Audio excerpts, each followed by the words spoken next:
শিশুদের cough syrup দেওয়া নিয়ে নয়া নির্দেশিকা কেন্দ্রের। গত 14 দিনে রাজস্থান এবং মধ্যপ্রদেশে কমপক্ষে 12 জন শিশুর মৃত্যু হয়েছে। কাশির ওষুধ খাওয়ার পরেই মৃত্যু বলে দাবি পরিবারের। এরপরেই শিশুদের ক্ষেত্রে কাফ সিরাপ দেওয়া নিয়ে সতর্কতা জারি ডিরেক্টরেট জেনারেল অফ হেলথ সার্ভিসেসের। 2 বছরের কমে কাফ সিরাপ দেওয়া যাবে না। 5 বছরের শিশুদের ক্ষেত্রেও সতর্কতা জারি।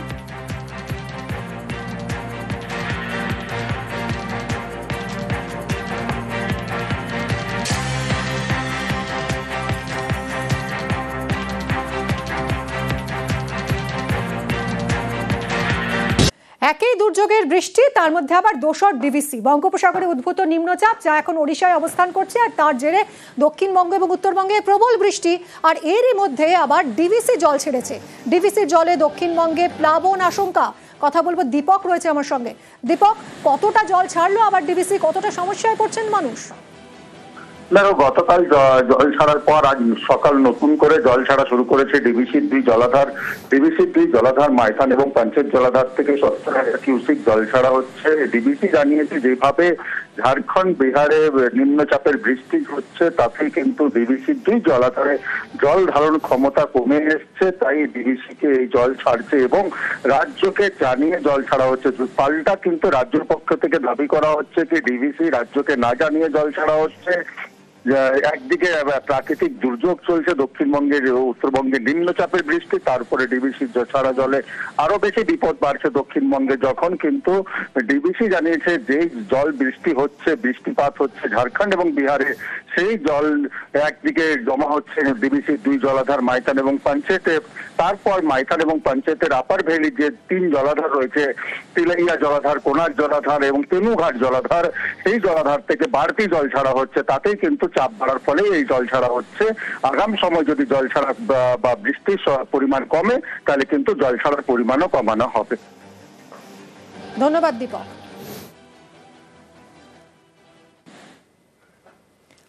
এদিকে ডিভিসির ভূমিকায় ফের ক্ষুব্ধ মুখ্যমন্ত্রী। গতকাল এক্স স্যান্ডেলে দফায় দফায় সরব হয়েছেন তিনি। একে দুর্যোগ, দোসর ডিভিসির জল, দুইয়ে মিলে উৎসবের মরশুমে দক্ষিণবঙ্গের একাধিক এলাকা প্লাবিত হওয়ার আশঙ্কা তৈরি হয়েছে। শুক্রবার ডিভিসির ভূমিকায় ক্ষোভ প্রকাশ করেন মমতা বন্দ্যোপাধ্যায়। আবারও রাজ্যকে না জানিয়েই জল ছাড়ার অভিযোগ করেন তিনি। বারবার দুর্ভোগ পরিস্থিতি তৈরি হওয়ায় ডিভিসিকে তোপ মুখ্যমন্ত্রী। এক্স স্যান্ডেলে তিনি 1.5 লাখ কিউসেক জল ছাড়ার আশঙ্কা প্রকাশ করেন। উৎসবের মরশুমে ডিভিসির জল ছাড়ার তীব্র প্রতিবাদের পাশাপাশি বাংলাকে ভাসানোর চক্রান্ত হচ্ছে বলে অভিযোগ করেন মুখ্যমন্ত্রী।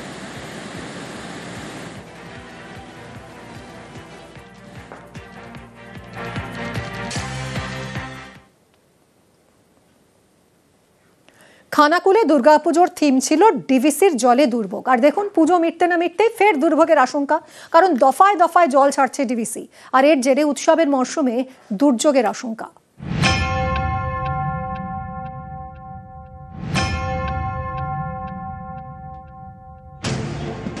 হুগলির খানাকুলের একটি পুজোর থিম ছিল ডিভিসির জলে খানাকুলের আর্তনাদ। ঘোষপুর সর্বজনীনের মণ্ডপে ঢোকার মুখে ছিল ডিভিসির ব্যারাজ।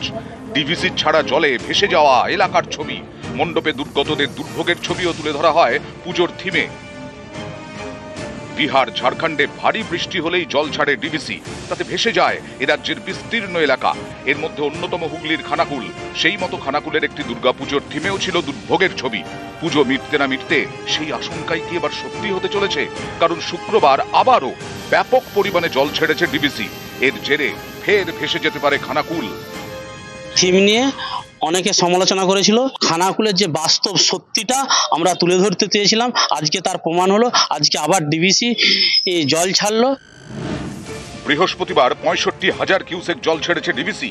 পাঞ্চেত থেকে 32,500 কিউসেক এবং মাইথান থেকে 32,500 কিউসেক জল ছাড়া হয়। শুক্রবার ফের 70,000 কিউসেক জল ছাড়া হয়। এর মধ্যে মাইথান থেকে 42,500 এবং পাঞ্চেত থেকে 27,500 কিউসেক জল ছাড়া হয়। একদিকে বৃষ্টির জল, আরেকদিকে ডিভিসির ছাড়া জল। ফের প্লাবনের আশঙ্কা খানাকুলের বিস্তীর্ণ এলাকায়। জন্ম থেকেই দেখে আসছি যে ডিভিসি জল ছাড়লেই আমাদের খানাকুলের ওপর দিয়ে বন্যা প্লাবিত হয়। আবার ডিভিসি জল ছেড়েছে, পুজো কাটতে না কাটতেই আবার একই পরিস্থিতি। সেই আমরা খুব আতঙ্কে আছি, খুব ভয়ে আছি। নিউজ 18 বাংলা। দুর্যোগের মধ্যেই ডিভিসির জলে ক্ষুব্ধ রাজ্য। গতকাল ডিভিসিকে কড়া চিঠি দিয়েছে রাজ্য। পরিকল্পনা না করে জল ছাড়ার অভিযোগ। বিসর্জনের সময় কেন এত জল ছাড়া হলো এই নিয়ে প্রশ্ন তুলেছে নবান্ন। চিঠিতে দাবি করা হয়েছে মাইথন পাঞ্চেতে জল ধারণ ক্ষমতা রয়েছে, তাই আরো ৩-৪ দিন জল ধরে রাখা যেত। ডিভিসির জলে সতর্ক রাজ্য। ডিভিসি জল ছাড়াই জেলাগুলির পরিস্থিতি নিয়ে সেচ দফতরের রিপোর্ট তলব মুখ্য সচিবের। এত জল ছাড়া নিয়েও রিপোর্ট তলব নবান্ন। দক্ষিণবঙ্গের সব জেলা শাসককে সতর্ক থাকার নির্দেশ। হাওড়া, হুগলি, পশ্চিম মেদিনীপুরের সতর্কতা জারি। সব রকমের প্রস্তুতি পদক্ষেপের নির্দেশ মুখ্য সচিবের।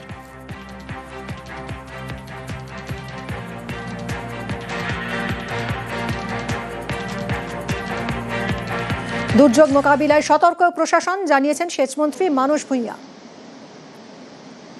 আমরা জেলা প্রশাসনকে, পুলিশ প্রশাসনকে, মহকুমা ব্লক প্রশাসনকে, জেলা পরিষদ, পঞ্চায়েত সমিতি, পঞ্চায়েতদের সবাইকে অ্যালার্ট করেছি। আমি নিজে কোঅর্ডিনেট করছি, চারিদিকে কন্ট্রোল রুম খোলা রেখেছি। কেউ আতঙ্কিত হবেন না, কিন্তু দুর্ঘটনা ঘটতেই পারে, তাই আমরা সব রকম ব্যবস্থা নিয়ে আমরা সচল রাখার চেষ্টা করছি। দুর্যোগ মোকাবিলা দপ্তরও খুব সাহায্য করছেন। বর্ধমান, হুগলি, হাওড়ার মানুষকে রক্ষা করতে সেচ দপ্তরও সজাগ আছে, আমাদের অন্যান্য দপ্তরগুলিও সজাগ আছে। কোনো চিন্তা করবেন না, আমরা আপনাদের পাশে আছি। আমাদের মুখ্যমন্ত্রী মমতা বন্দ্যোপাধ্যায় আপনাদের পাশে আছেন। ডিভিসি নিয়ে রাজনীতির জল গরম। ভোট না পেয়ে ষড়যন্ত্র, উৎসবে বাংলাকে ভাসানোর চেষ্টা। বিজেপিকে তোপ দেখেছেন অভিষেক বন্দ্যোপাধ্যায়। একটা পরিকল্পিতভাবে ম্যান মেড ডিজাস্টার বা বন্যা এটা প্রতিবার ডিভিসি করে। এবার যেহেতু নির্বাচন রয়েছে, তাই বাংলা বিরোধী স্বভাব বা আচরণটা দেখাতে হবে। তাই পুজোটাকেও এটা রেয়াত করলো না, ছাড়লো না। মানুষের জীবন কার্যত বিপদের দিকে ঠেলে দেওয়া, এটা বিজেপির বরাবরের স্বভাব। স্টেট গভর্নমেন্টকে ইন্টিমেট না করে ম্যান মেড ডিজাস্টার, বাংলা যেহেতু এদের ভোট দেয়নি, বাংলাকে ভাসাতে চেয়েছে। বিসর্জন হবে বাঙালির না, বঙ্গবাসীর না, বাংলার বিরোধীর জমিদারদের বিজেপি। 2024-এ হয়েছে, যে কটা আবর্জনা রূপে পড়ে আছে 2-4টে, সেগুলো 2026-এ হবে। ডিভিসির কমিটিতে রাজ্যের প্রতিনিধিও রয়েছেন। বিভ্রান্তি ছড়ানোর চেষ্টা তোপ সুকান্ত মজুমদারের। কতবারই প্রমাণ করা হয়েছে, বারবার আমরা বলে দিয়েছি যে ডিভিসির জল ছাড়ার যে কমিটি, সেই কমিটিতে রাজ্য সরকারের তরফ থেকে একজন ইঞ্জিনিয়ার থাকেন। মমতা বন্দ্যোপাধ্যায় ডিভিসি কে যে নদীগুলো ফিট করে, ময়ূরাক্ষী থেকে শুরু করে, সেগুলোর কি ডিসিল্টিং উনি করিয়েছে? উনি বরাবরই যখনই কোনো সমস্যা আছে, হয় বামফ্রন্টকে দেখান, বামফ্রন্ট করেনি তো এই জন্য এরকম হচ্ছে, অথবা কেন্দ্র সরকার দেয়নি। ডিভিসির জল ছাড়ার প্রতিবাদে কর্মসূচি তৃণমূলের। উৎসবের বাংলায় দুর্যোগ তৈরির অভিযোগ। ডিভিসির বিরোধিতায় বড়সড় আন্দোলনের ভাবনা। লক্ষ্মী পুজোর পর পথে নেমে বিরোধিতার কর্মসূচি। নেতাদের প্লাবন পরিস্থিতির উপর নজর রাখার নির্দেশ।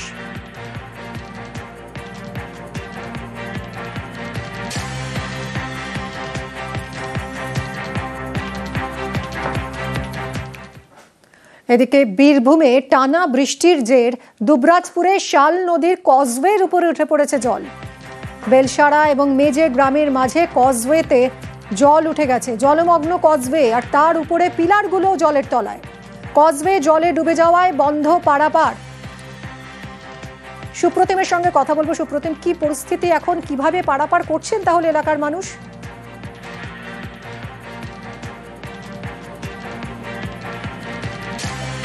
সুপ্রতিমের সঙ্গে কথা বলবো। তবে এই কজওয়ের উপরেই নির্ভরশীল 10টা গ্রামের মানুষ, যারা এই মুহূর্তে চরম বিপাকে পড়েছেন, কারণ কজওয়ে জলের তলায়।